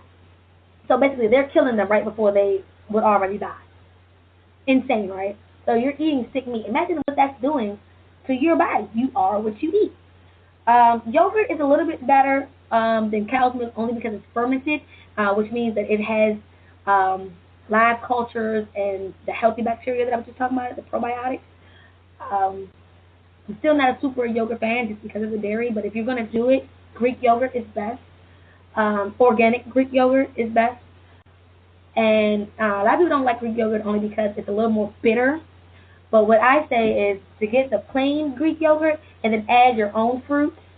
If you're gonna make a smoothie or something like that, put a little bit of almond milk, some Greek yogurt, and put some fresh fruits in there. Delicious.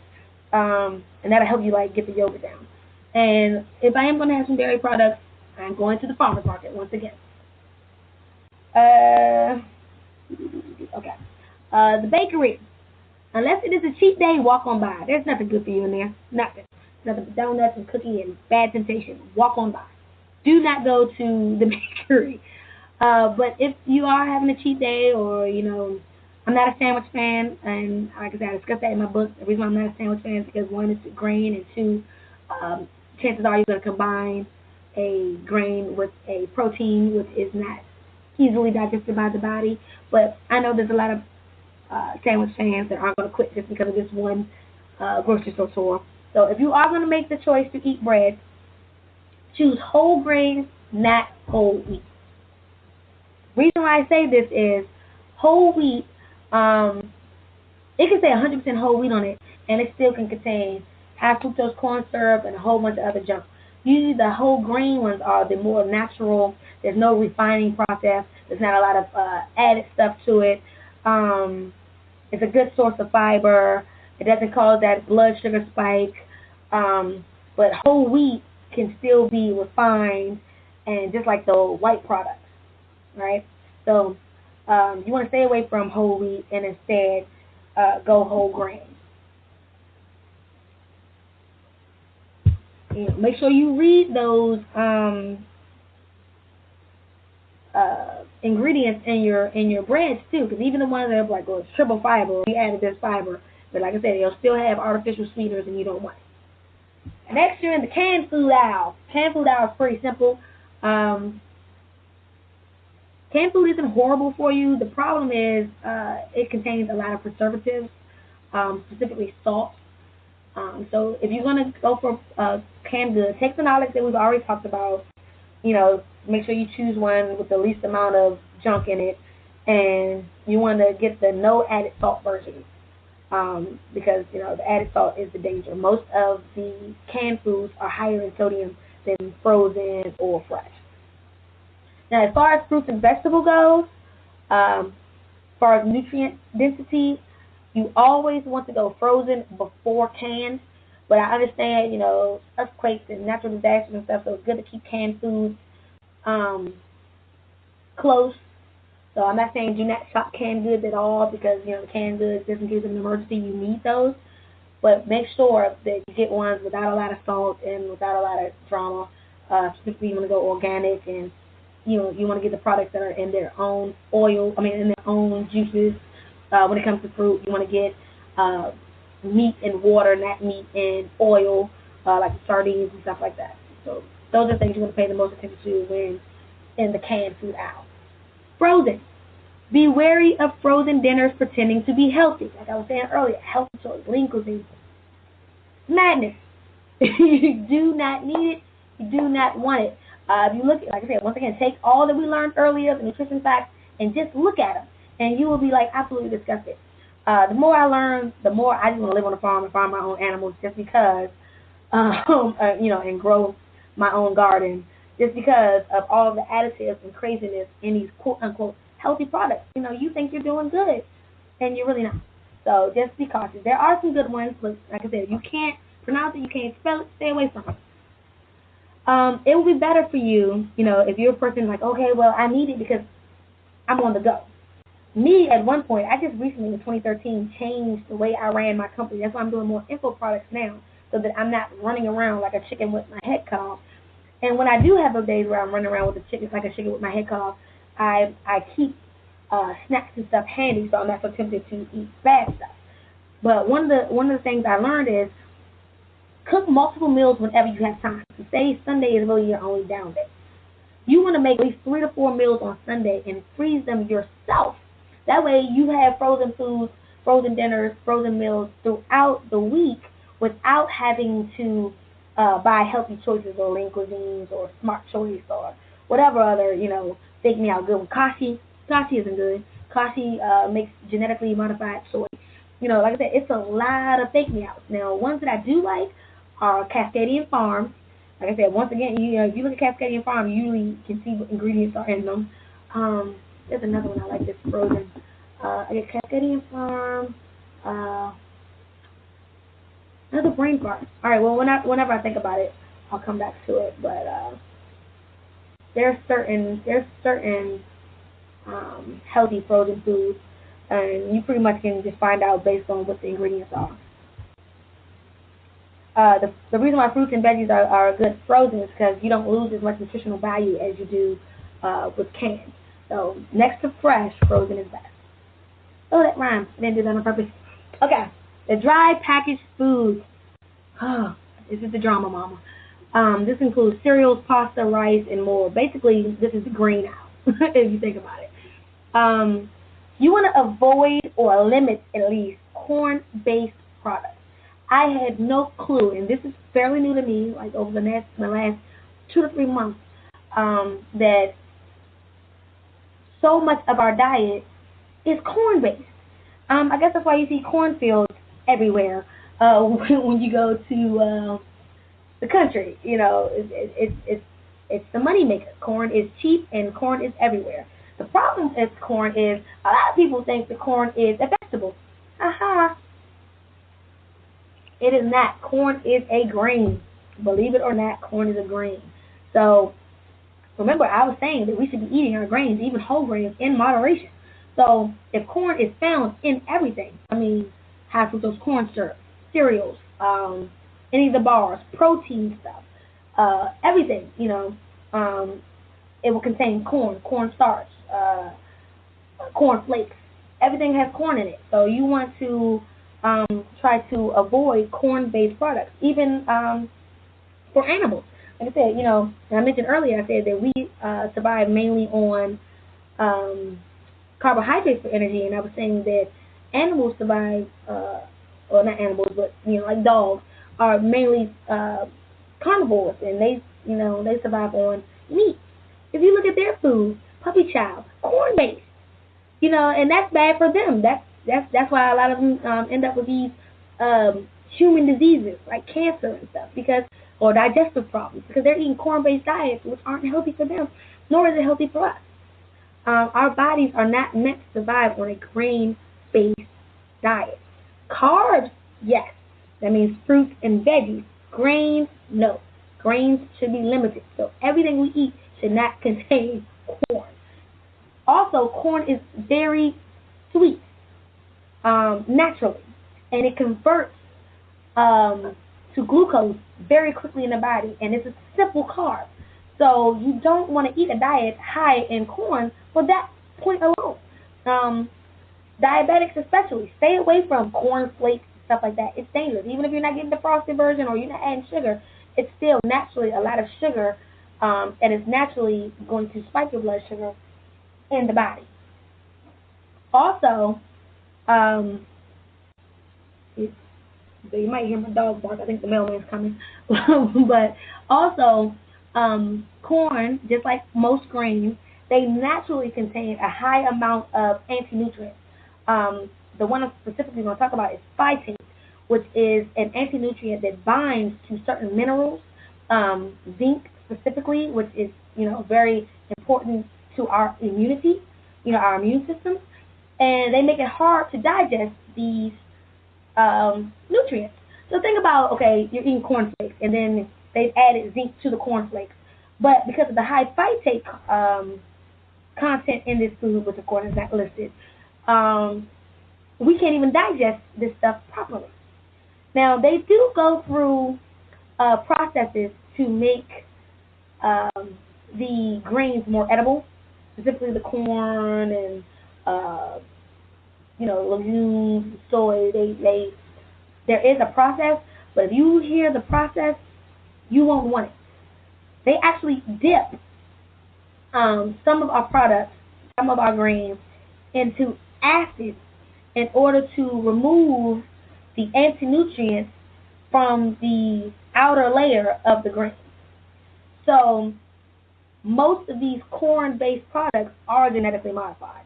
They are chemically processed just to make them edible. So you don't want that, right? Nobody wants that. If you hear that, who wants to eat acid? Nobody wants that. Even in trace amounts, it adds. The thing is, a lot of products feel like they're okay because they may only contain trace amounts of these anti-nutrients, and it probably isn't harmful if this one product was all you were consuming. But if you think about the fact that everything that we eat is corn-based, that means we're consuming a lot of it. That means in a day's time, we've eaten 3 to 4 different types of corn-based meals, right? So, in essence, we're consuming a lot of phytates, and this one company feels okay about themselves because they only have a trace amount, but we've eaten it all day. So it's very dangerous. So you want to avoid corn-based products. So a little bit later, I say, pick an oat-based cereal versus a corn-based cereal. Like, once again, Shop Total Wellness, we have, I promote Annie's Oat Flakes versus corn flakes. All right. We already talked about avoiding enriched and refined, and that it strips the fiber and replaces it. The other one, avoid instant products in this aisle. Instant products like instant cream of wheat, instant oatmeal, everything is instant because nobody wants to sit around and cook anymore. Nobody has time because you got school and you got kids and you got work and life is so demanding. But you're gonna have to plan. You're gonna have to figure it out because what instant products do is They cook the foods at extremely high heat, which diminishes many of the nutrients in the food. Then they load them with preservatives in order to make it last. So if you have oatmeal, you think you're doing good because you're eating oatmeal for breakfast, but the nutrients that it says on the box were actually taken before the processing. So a lot of the nutrients that you think you're getting from the food, you're actually not getting. Instead, you want to eat steel cut oats. Takes a little bit longer to cook, but it's much better. So you don't want the preservatives that it takes to make the instant products last, and you don't want to strip the food of its nutrients. So you want uh, steel cut oats, and then like cream of wheat is made from wheat farina. I think that's how it's pronounced, Farina, which is another grain. If you are a cream of wheat fan, which I am, instead of doing cream of wheat, I actually switched um, to one made from rice. Like I said, it's still a grain, but it's made from brown rice. It's the brown rice farina. Once again, you can find it on Shop Total Wellness. I only put up there what I promote. But brown rice farina, it takes a little bit longer to cook. It tastes just like cream of wheat. It just takes a little bit longer. It's not 2 minutes, but it's still good. Go gluten free. Once upon a time, people thought gluten free diets were only for those who had like celiac disease, which is basically a gluten allergy or a wheat allergy. But we're now finding out that just like lactose, the majority of the population cannot properly digest gluten, um, which is found in natural whole wheat. So this means even the good stuff usually contains um, gluten. Like now you'll see, gluten-free products, but here's some of the reasons to go gluten-free. One, we don't fully digest the gluten, so the undigested portions of the wheat begin to ferment, causing gas. I've actually noticed, not trying to be funny, but since I cut down to 1 grain a day, I am a lot less gassy. I used to, in my relationships, I've never been one of those girly girls who, won't let one rip. That being too graphic, I found now, that I've cut back on grains, I'm not as gassy. So, those who I'm dating, I'm sure are pretty happy about happy about that. And I used to use the excuse, I'm like, well, I eat healthy. The truth is, it was because I wasn't properly digesting. So, cutting gluten out of your meals are important. Pro-inflammatory agent. We did the pro-inflammatory agent. Remember earlier I said that saturated fats weren't necessarily the bad guy when it came to like heart disease and clogging your arteries. In actuality, it's inflammation, and it's inflammation from high sugar diets, high acidic diets, like I said, the protein diets, just eating a lot of bad foods. That's what causes the inflammation. And what we do is we're over healing. It's like our immune system is basically fixing the problem by applying Band-Aids to the inflammation, and by doing that, it's just clogging the arteries. I don't know if that makes sense to you. That was the analogy. I should have maybe made a picture of that. But if you didn't get it, once again, you can just email me and I'll explain it a little further. But you want to stay away from anything that's inflammatory. Wheat can cause leaky gut syndrome. Refined wheat, like I said, even when it's whole wheat, it's still refined, has little nutritional value, so it's only really when it's whole grain and it's more chewy that it's even good, that it even contains any nutritional value.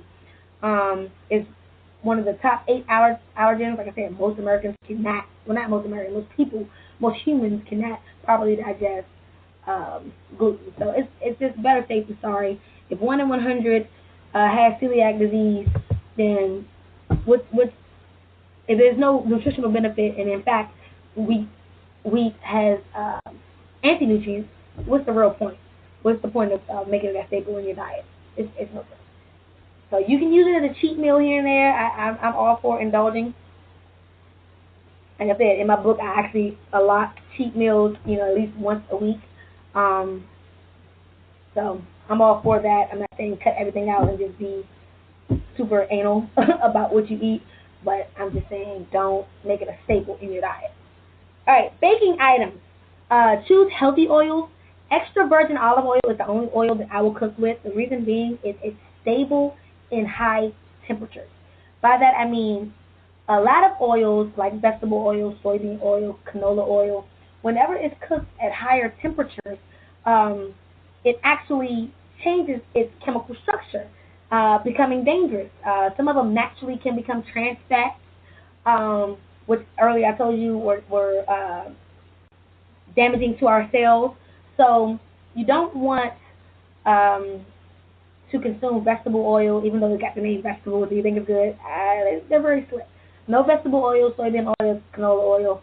Extra virgin olive oil is the best oil um, to prepare your foods in, and it also contains other nutritional benefits, but I won't go too far into it. Real butter is better than margarine. Even that what's it called? Smart Choice. No, not Smart Choice. Eat Smart, something like that. There's it got me for a little bit. I was eating that Eat Smart margarine because it contained flax and omega 3s, and I thought I was doing something. And then I later found out that all margarine is basically trans fat, so it's not worth the hype. And then if you get real butter, I buy real whipped butter, and if you put them side by side, the amount of calories was the same. The real butter, the calories in real butter and the calories in margarine were not different, and the taste actually was better. The taste of the whip was actually better. It had a little sweeter of a taste. So, I don't recommend using it a lot. Don't become a butter fiend and put butter on everything. But if it's something that you're making and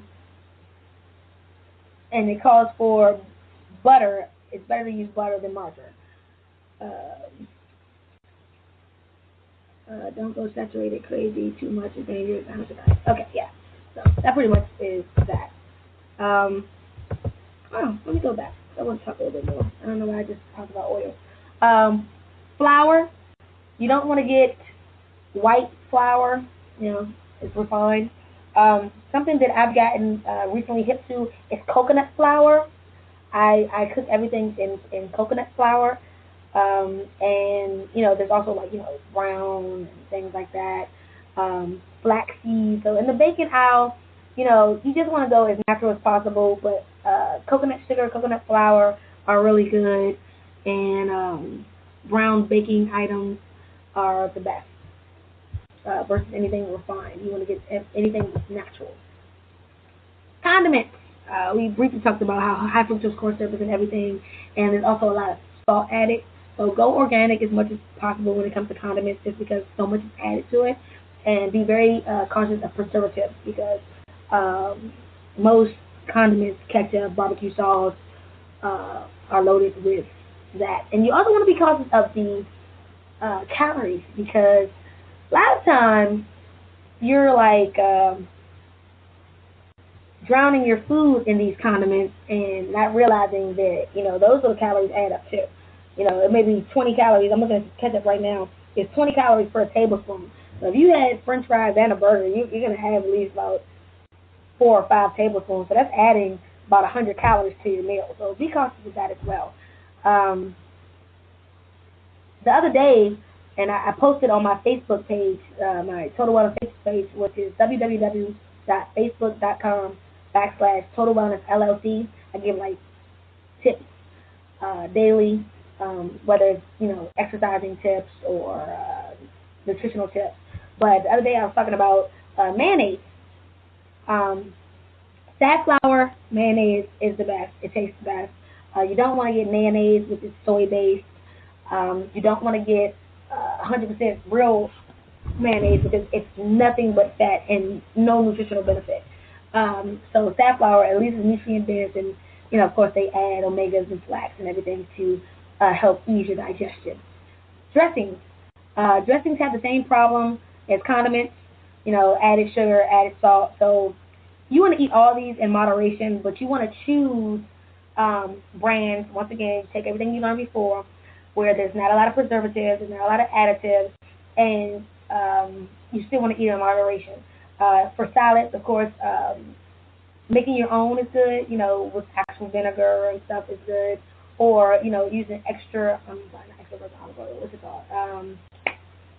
Balsamic vinaigrette. That's good. But just like anything else, what they do is they tend to add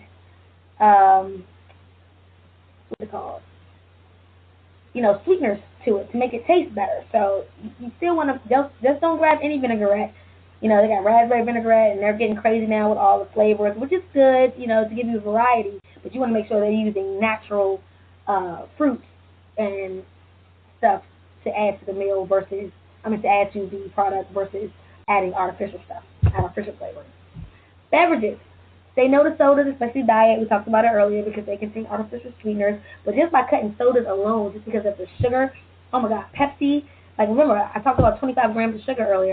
You're gonna get like 25 grams of sugar and like half a bottle of Pepsi. So stay away from sodas by all means, or at least use it as a cheat meal, and that's it. You can walk right on by that stuff. No sports drinks unless you're working out for hours at a time. Sports drinks are overrated. People get sports drinks because they're in class. It's just a way to add sugar. It says, it replenishes the electrolytes and stuff you lose, but unless you're a super heavy sweater or unless you're working out, like I said, for hours at a time, if you're in the gym 2 or 3 hours, then yeah, you might need a sports drink. And even then, you don't want this sweetener with artificial stuff. But other than that, you don't want Powerade, Gatorade, all that stuff is junk. And I see now that I've noticed a lot of parents are giving their kids Powerade and Gatorade as a juice. And I guess they think it's healthier because it's a sports drink, but it's not. It still has high fructose corn syrup and everything else in it. So you don't want it. Or artificial sweetener. Sucralose is commonly found in most sports drinks. So stay away from that. Crystal Light and flavored benefiber or other little flavored packages. You have to be careful of those too. Crystal Light, aspartame is in it. The flavored benefiber, like I said, people add fiber to their waters and stuff because they're not getting enough fiber in their diet. The clear one is okay, but to get the one that's flavored, they use artificial sweeteners and artificial flavoring, so you don't want that. I have a veggie and fruit one on my website. I haven't seen the veggie and fruit one in the stores yet. I'm a wholesale distributor, so you can find it on Shop Total Wellness. I also have a green energy tea fusion from Healthy to Go on the website. Then that one you can find at Yes Market, or at least I found it at Yes Market, but of course it's a little bit cheaper on my website. But what I like about them is it's one of those packages for you guys on the go. You got your little bottle of water, but it's sweetened with stevia and honey versus artificial sweeteners. So there are some good ones out there, and it is a little bit more expensive than the Crystal Light. I think for a packet of 6 in the store, you're gonna pay about $6. So it's about a dollar per packet compared to like Crystal Light, which is like 50 cents. But if you think about your health in the long run and staying about the hospital, it balances out. All right, not so healthy soy. And I think this is like the last aisle. Well, technically this is not an aisle, but soy products are found in every aisle or as an ingredient in most of the products. So I left it for last. Well, left it for second to last. Soybeans, much like what was it called? What were we talking about earlier? Corn have high levels of phytates and other anti-nutrients naturally. So at one point, soybeans were not even considered edible. Like it was not a staple in a human diet. The only soy that was acceptable, in our ancestry was tempeh, miso, soy sauce, the fermented soy. Because when it ferments, it changes naturally. The structure changes naturally. So it naturally rids itself of the phytates and anti-nutrients, or and has more active cultures and is healthier for our bodies. So that's the only way that it's okay for human consumption is when it's fermented. So my problem with soy milk and soy protein isolate and soy just being in everything is they're using unfermented versions of it, because soy has become such a staple in our diet, especially now that everybody's going vegetarian or going vegan. it became an alternative to meat. I know I did it when I first started. Oh my God, Morningstar, artificial meat, the mushroom burgers and the vegetable burgers and vegetable nuggets. I feel bad now because I was giving it to my son, not knowing um, that it actually isn't a health food because the same way I was talking about the corn, the soybean process is actually worse. In order to make it edible, they have to dip it in acid and color it and everything else in order to even make it edible for human consumption.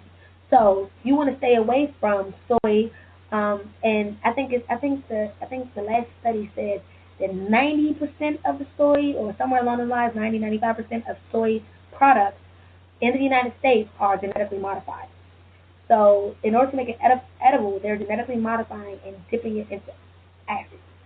So anytime you see a product that contains soy protein isolate, which you'll find in the shakes or in a lot of tofu, and texturized vegetable protein, which you'll find, like I said, most people who are trying to avoid meat, they end up with texturized vegetable protein, or soy lecithin, which is a byproduct of genetically modifying soy.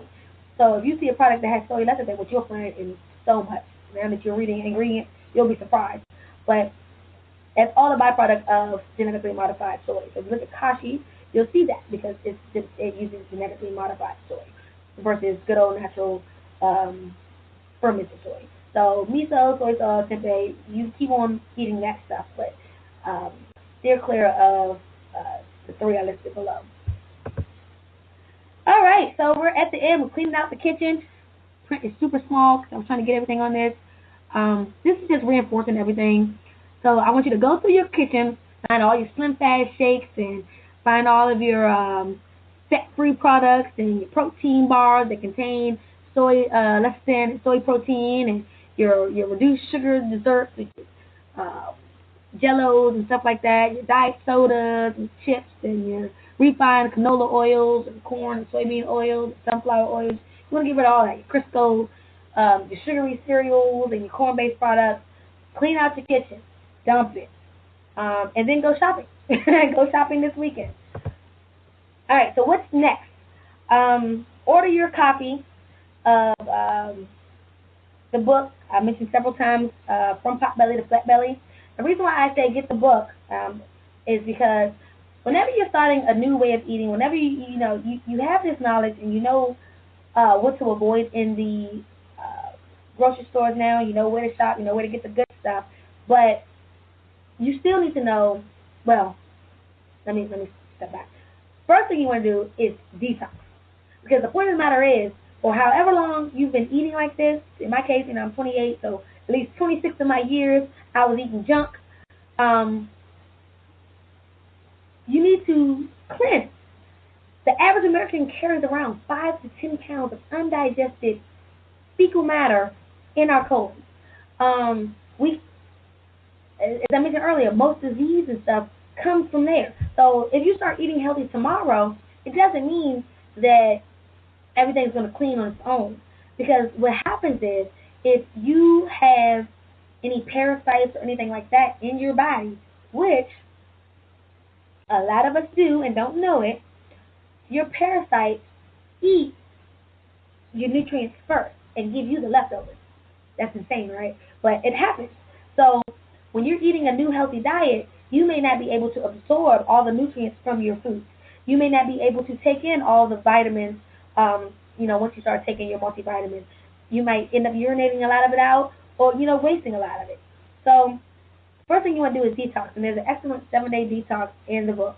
Then it teaches you how to meal plan. It actually comes with a 4-week, 28-day meal plan. So it's like pretty much a kickstart to your weight loss efforts. Um, it gives you recipes, and some of the recipes still do include whole wheat. Remember, I said, I limit it to one per day.